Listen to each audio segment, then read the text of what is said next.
নবীজি বলেন আনাস, ও আনাস, যাও তো তুমি আমার শাম দেশের জুব্বাটা নিয়ে আসো। কোন দেশের জুব্বা? শাম দেশের জুব্বাকে নবীজি খুব বেশি পছন্দ করতেন। এই যে দেখেন আমার গায়ে যে জুব্বাটা, এই জুব্বাটা কিন্তু বাংলাদেশের জুব্বা নয়, এই জুব্বাটা ইন্ডিয়ান জুব্বা নয়, এই জুব্বাটা হলো মদিনার জুব্বা। কারণ যেই দিন থেকে মদিনায় গিয়েছি ওই দিন থেকে স্টেজে ওঠার সময় মদিনার পাঞ্জাবি পরি। কারণ মদিনার পাঞ্জাবি পরলে মনে হয় নবীর ভালোবাসা আমার গায়ে জড়িয়ে আছে। আমার প্রিয় ভাইরা, নবীজি শাম দেশের জুব্বাকে বেশি পছন্দ করত। ডাক দিয়া বলে, আনাস রে, তুমি আমার শাম দেশের জুব্বাটা নিয়ে আসো। নবীজির কথা অনুযায়ী হযরত আনাস জুব্বা আনতে গেছে।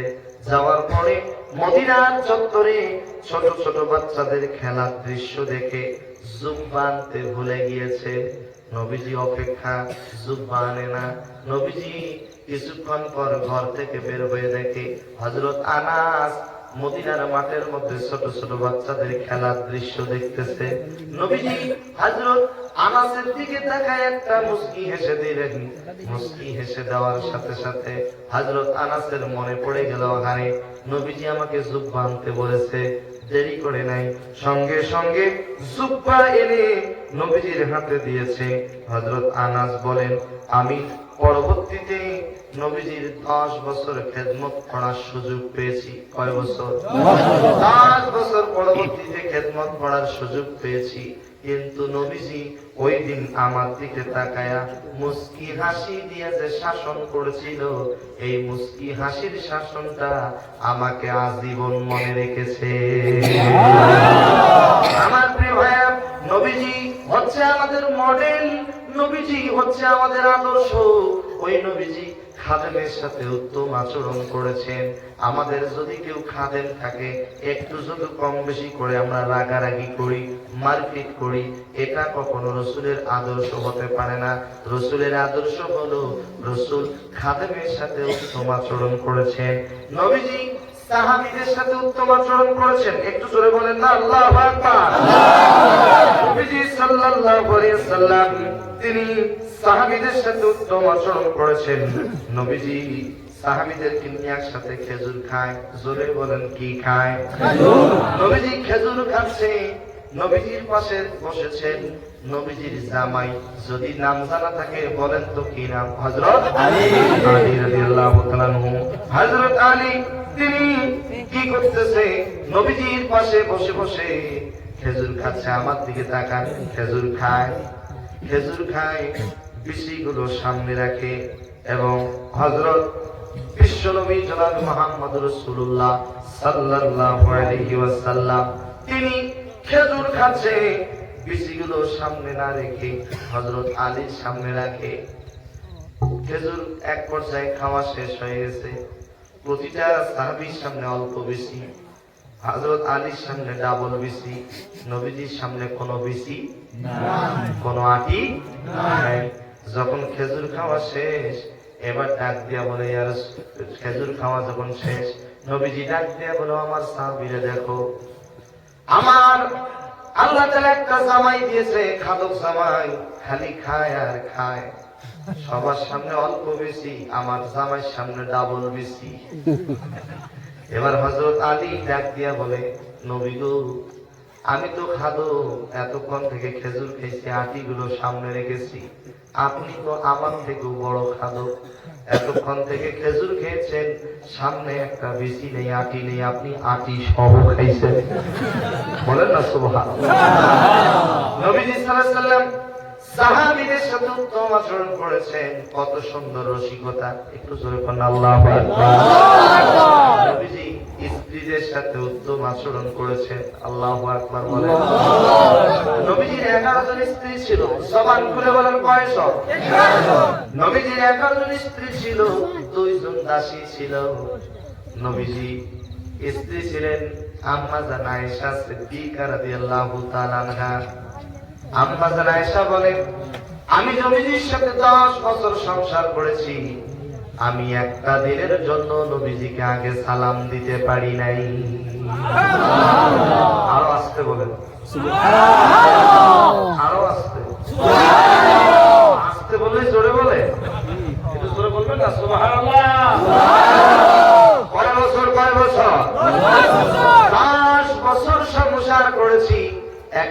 বছরের জন্য আগে সালাম দিতে পারি নাই। নবীজি সব সময় স্ত্রীদেরকে আগে সালাম দিয়েছে। বলেন তো নবীজির কয়জন স্ত্রী ছিল? দাসী কয়জন? নবীজির স্ত্রীদের মাঝে একদিন ঝগড়া লাগছে। জোরে বলেন কি লাগছে? ঝগড়া লাগছে। কি নিয়ে ঝগড়া জানার দরকার আছে না নাই? এই যে ঝগড়া হলো ভালোবাসা নিয়ে। আম্মা জান আয়েশা ডাক দিয়ে বলে নবীজি আমাকে বেশি ভালোবাসে। নবীজি আমাকে বেশি ভালোবাসে। হাফসা ডাক দিয়ে বলে না না, নবীজি আমাকে বেশি ভালোবাসে। উম্মে সালামা ডাক দিয়ে বলে না, নবীজি আমাকে বেশি ভালোবাসে। এইভাবে প্রতিযোগিতা শুরু হয়ে গিয়েছে।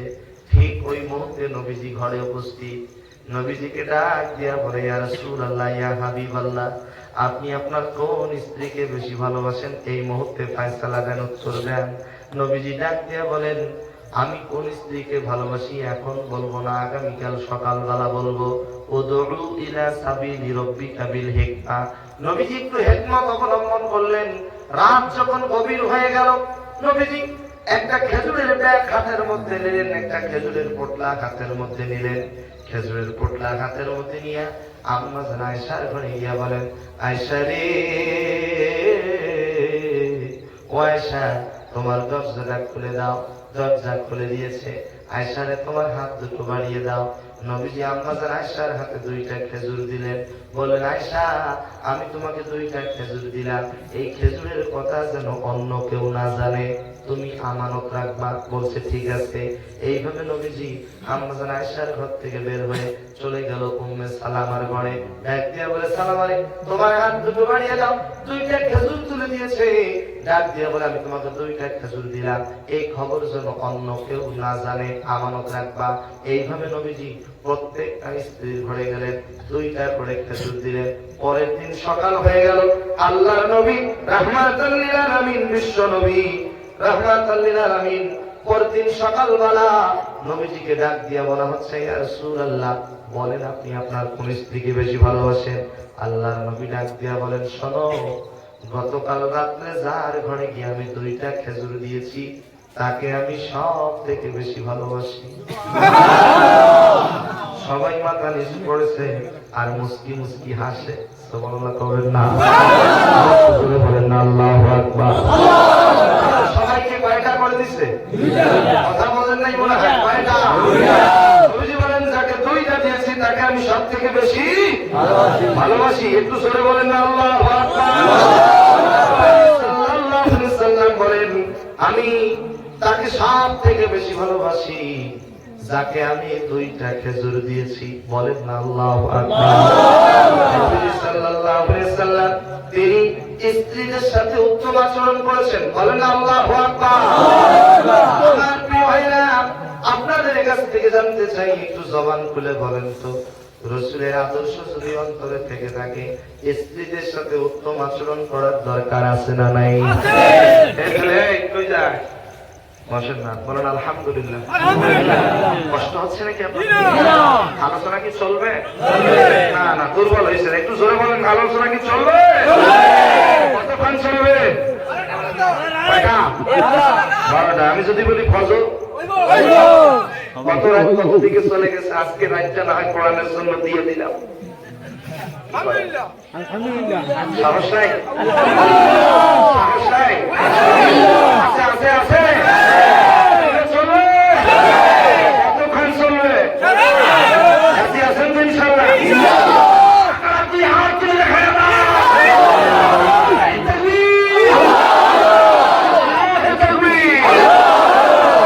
দুই হাত উঠেছেন, আমি কিন্তু উঠাই দিই। হাজী সাহেব উঠেছে, আমি কিন্তু হেকমত করে দুই হাত উঠে, বুঝছেন? কারণ আমি সারা রাত থাকবো না। আপনারা সারা রাত বসে থাকেন, আমার কোনো আপত্তি নেই, কোনো আফসোস নেই।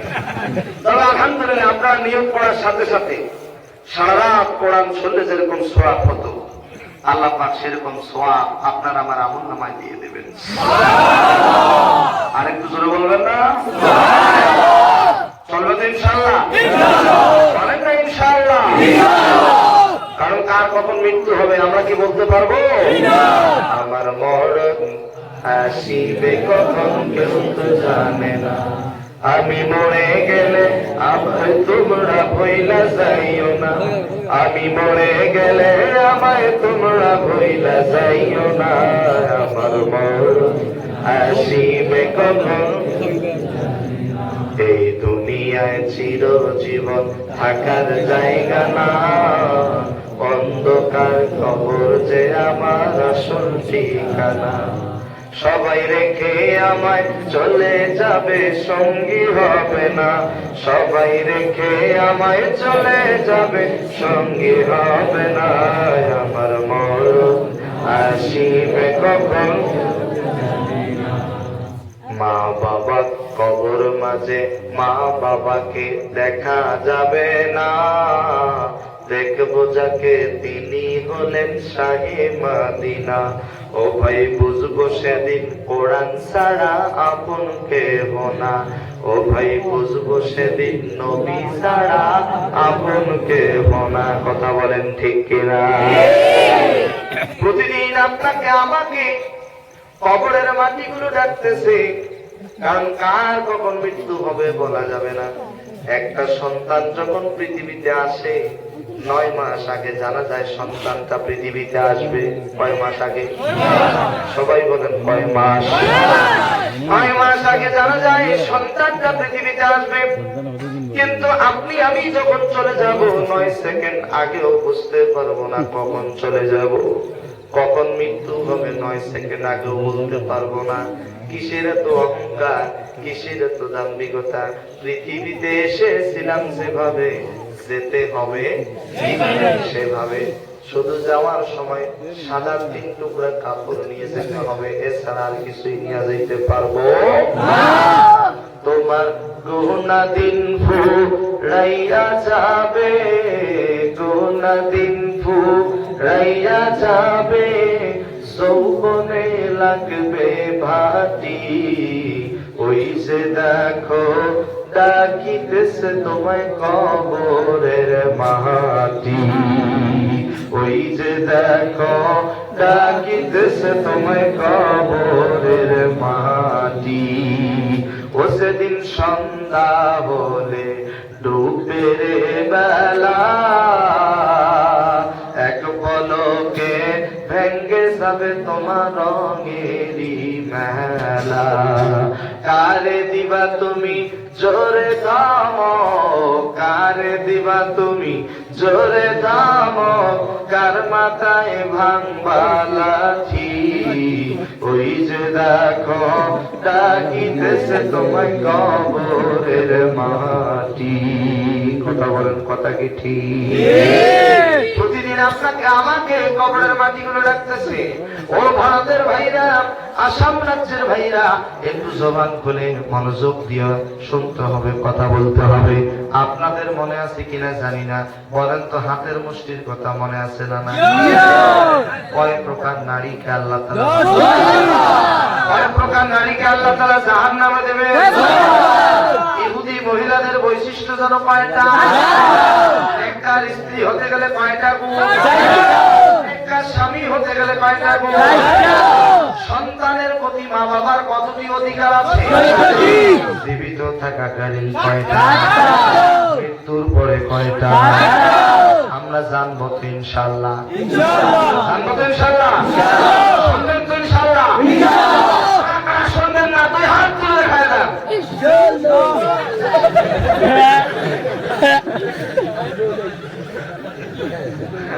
তাহলে সবাই হাত দিচ্ছে, সবাই উঠে নেই, হাত তুলেছে। আমি বলছি শুনবেন না কারা কারা? এদিকে হাত উঠেছে। যাই হোক, ওটা অন্তর থেকে উঠেনি, ওটা তাহলে উঠেছে। কিছু উঠেছে আল্লাহ মুখেরটা নেয় না, এটা আমার দিকে থাকা। আল্লাহ মুখেরটা নেয় না, আল্লাহ সবসময় অন্তরেরটা নেয়। বলে না সুবহানাল্লাহ।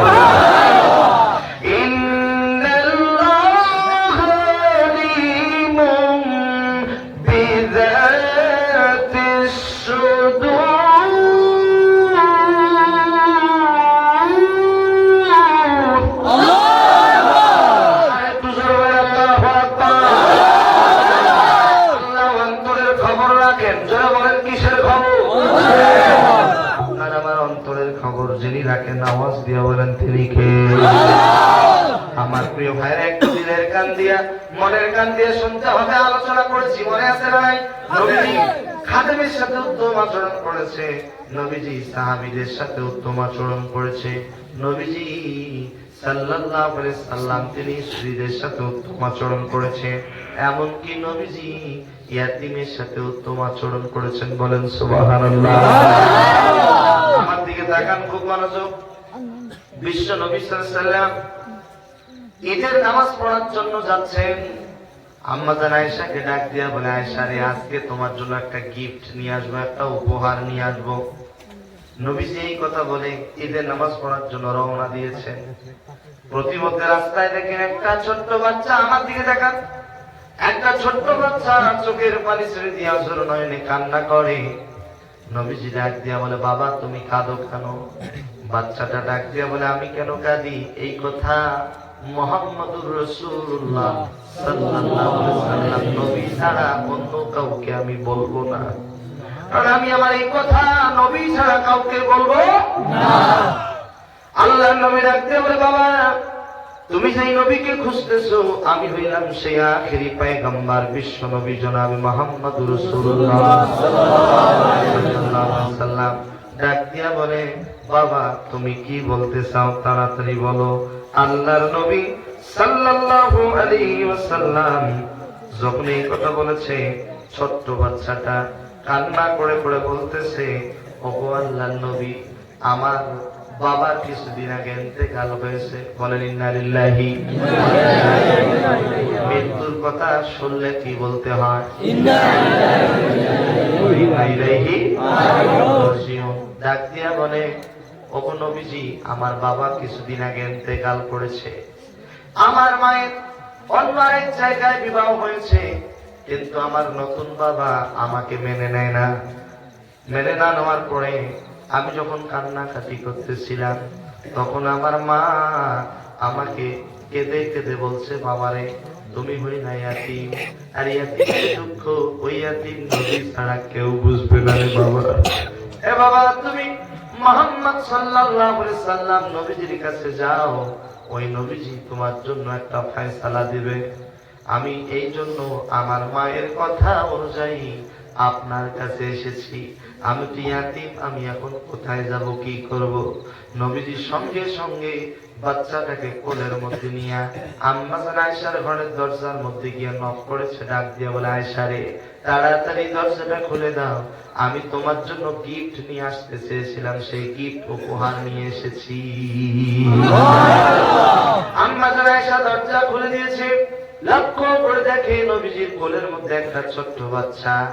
নবীজি ডাক দিয়ে বলে, আয়েশা রে, আজকে যে তোমার জন্য গিফট নিয়ে আসতে চেয়েছিলাম, এটাই হলো তোমার গিফট, এটাই হলো তোমার উপহার। এই বাচ্চাটা আজকে থেকে তোমাকে মা বলে ডাকবে আর আমাকে বাবা বলে ডাকবে।